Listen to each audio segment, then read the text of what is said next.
Hello hi how are you, welcome to another episode of Filmi Raje. तो Hollywood movies के session में हमने पिछली बार बात की मेरे फेवरेट एक्टर विल स्मिथ की मूवी आई रोबोट के बारे में। इस बार हम उसी मूवी के कुछ fun fact, trivia, Easter eggs के बारे में बात करने वाले थे, लेकिन मेरे वही परम मित्र जो है उन्होंने मुझे और एक हीरो के बारे में बात करने के लिए सजेस्ट किया। तो विल स्मिथ के साथ ही हम दोनों के और एक फेवरेट एक्टर है जिम कैरी, बिल्कुल वही द मास्क वाला हीरो। और यार जिम कैरी की इंडिया में पहचान जिस मूवी से बनी है, तो आज डिस्कस भी उसी मूवी पे करेंगे, यानी कि द मास्क। तो मास्क पहन के टोर्नेडो को स्पीड में चलिए इंट्रो को छोटा करके शुरू करते हैं आज का एपिसोड। Role sound, action.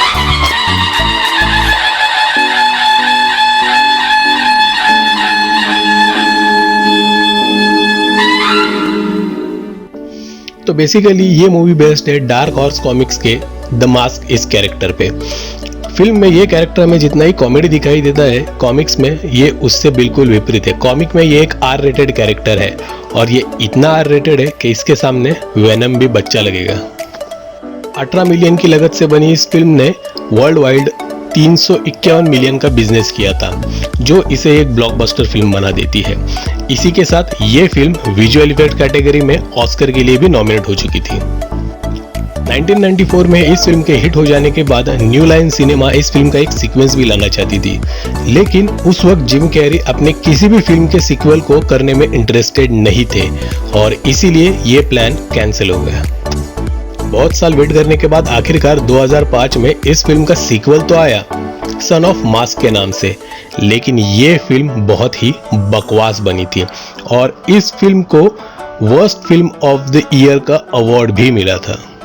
इस फिल्म के लिए वीएफएक्स करने वाले जो दो स्टूडियोज थे, इंडस्ट्रियल लाइट्स एंड मैजिक और ड्रीम क्विस्ट इमेज, इन दो स्टूडियोज को मेहनत कम करनी पड़ी, जिसका रीजन था जिम कैरी का फ्लेक्सिबल परफॉर्मेंस। लेकिन इसी बीच जब जिम कैरी को छोटे से छोटे सीन के लिए भी मास्क में कन्वर्ट होना पड़ता था, तो इसके लिए उन्हें 4 घंटे के प्रोस्थेटिक मेकअप से गुजरना पड़ता था, जो कि काफी थका देने वाला प्रोसीजर था। लेकिन इसके बावजूद भी जिम कैरी की एनर्जी हमें कहीं भी कम दिखाई नहीं देती। 1994 में एक के बाद एक जिम कैरी की 3 फिल्में रिलीज हुई। पहले एस वेंचुरा, फिर मास्क और उसके बाद डम एंड डम्बर। और इन 3 फिल्मों के सक्सेस हो जाने के बाद जिम कैरी हॉलीवुड के सबसे हिट और one of the highly paid actor बने। तो इस फिल्म के सक्सेस का अंदाजा आप इस बात से लगा सकते हो कि जो 90s के बच्चे हैं उन्हें तो पता ही होगा कि कार्टून नेटवर्क पे हमें एक मास्क का एनिमेटेड शो देखने मिलता था। लेकिन एक खास बात यह है कि इस शो के लास्ट एपिसोड में मास्क को जिम कैरी के ही एक और फिल्म के एस वेंचुरा का कैरेक्टर ज्वाइन कर लेता है, यानी जिम कैरी के ही 2 कैरेक्टर एक ही सीरीज में एक ही समय दिखाई दिए थे। अब हम सबको पता है जिम कैरी की एक्टिंग के बाद मास्क की पहचान है उसके चमचमाते प्लास्टिक जैसे दिखने वाले सफेद दांत। तो इन दांतों को एक्चुअली मास्क के केवल इंट्रो के सीन में ही दिखाई जाना था, लेकिन जिम कैरी के कहने पर और जब उन्होंने उन दांतों के साथ बोलने की बहुत दिन तक प्रैक्टिस की और जब वो उसमें मास्टर बन गए, तब मास्क के आइकॉनिक दांत हमें पूरे फिल्म में दिखाई दिए। इस फिल्म के कई scene on the spot Jim Carrey द्वारा इम्प्रोवाइज किए गए हैं। वैसे तो इस फिल्म में बहुत से अडल्ट सीन भी थे, जो कि इसके बारे में हम यहाँ पे डिस्कस नहीं कर सकते, लेकिन उसमें जो डायलॉग्स है वो भी जिम कैरी के ऑन द स्पॉट इम्प्रोवाइज है। तो भाई एनिमल्स को फिल्म में एक्टिंग करवाना बड़े ही दिक्कत का काम होता है। वैसे इस फिल्म में एक डॉग है माइलो।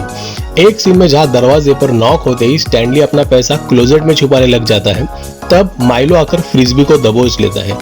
तो इस सीन में डॉग का वहां होना लाजमी नहीं था, लेकिन कुत्ते ने वहां पे आकर फ्रिस्बी को पकड़ लिया और वो छोड़ भी नहीं रहा था।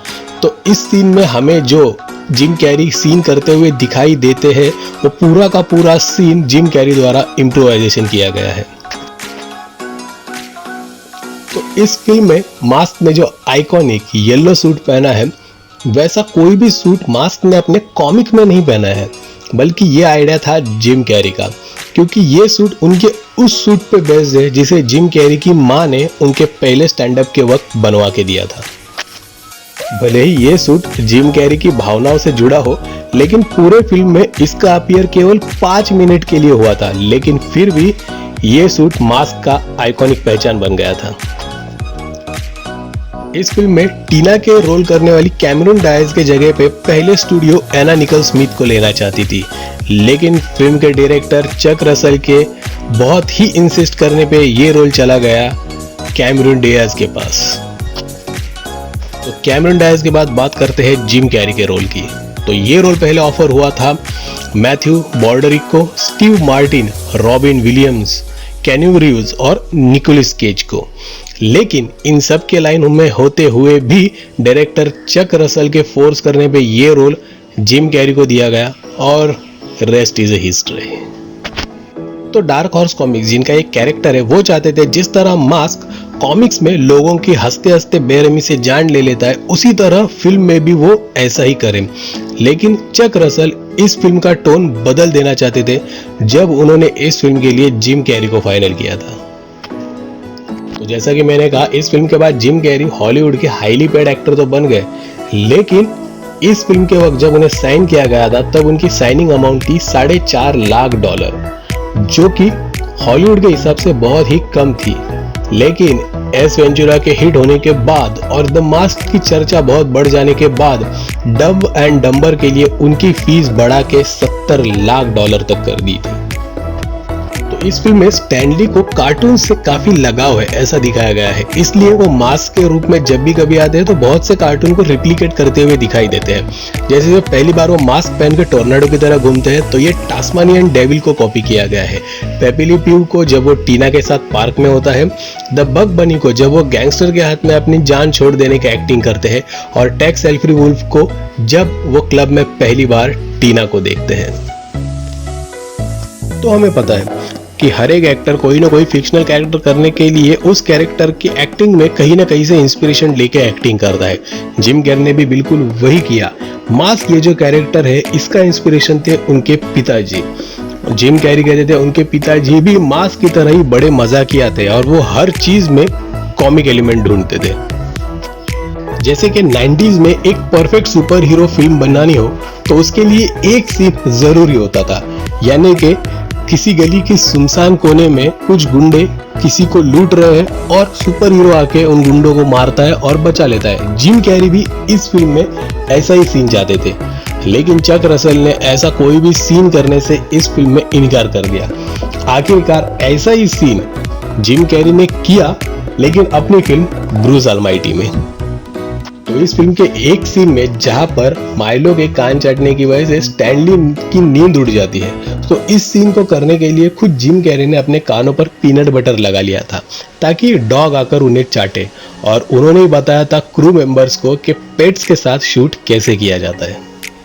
अब हमें तो पता है film making perfect give and take का एग्जाम्पल होनी चाहिए, यानी डायरेक्टर और एक्टर में इतनी ज्यादा बॉन्डिंग होनी चाहिए कि डायरेक्टर के कुछ सोचने से पहले एक्टर को उनकी बात समझ लेनी चाहिए, और ये फिल्म ऐसे ही एक गिव एंड टेक का एग्जाम्पल है।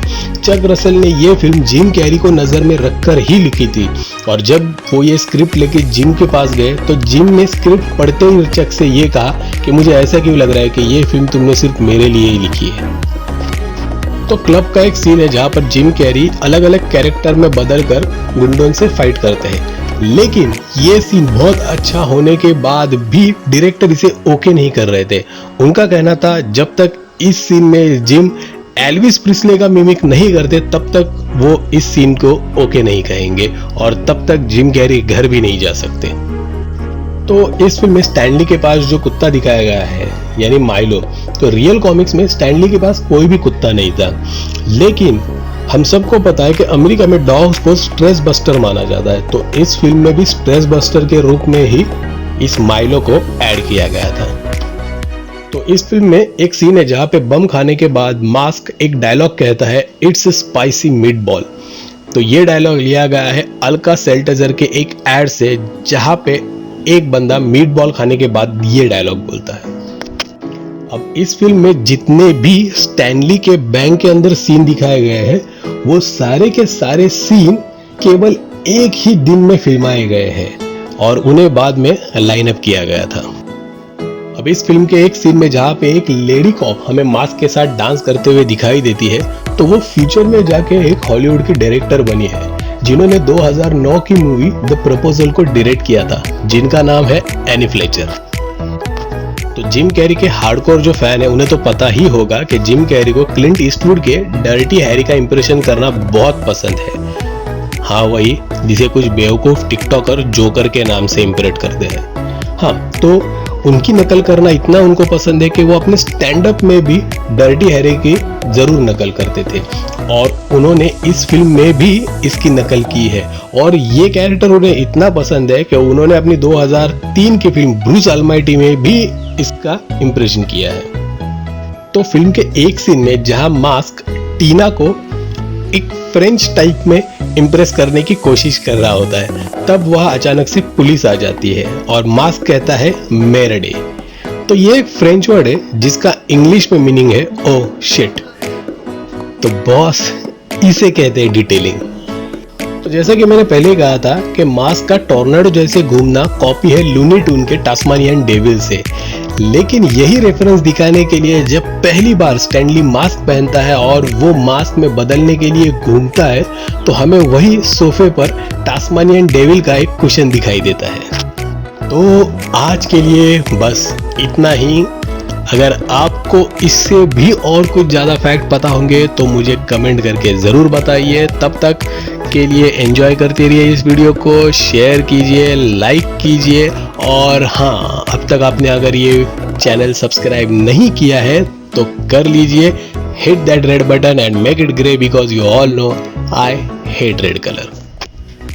तो अब मैं आपसे मिलूंगा किसी नए वीडियो में, किसी नए इस सेलेक्ट ट्रिविया फन फैक्ट में, डिस्कशन में, या और किसी टाइप के वीडियो में। तो तब तक के लिए लेता हूं आपसे विदा। Tata, bye bye, see you, सायोनारा, पुनः भेटू, अस्तला विस्ता बेबी।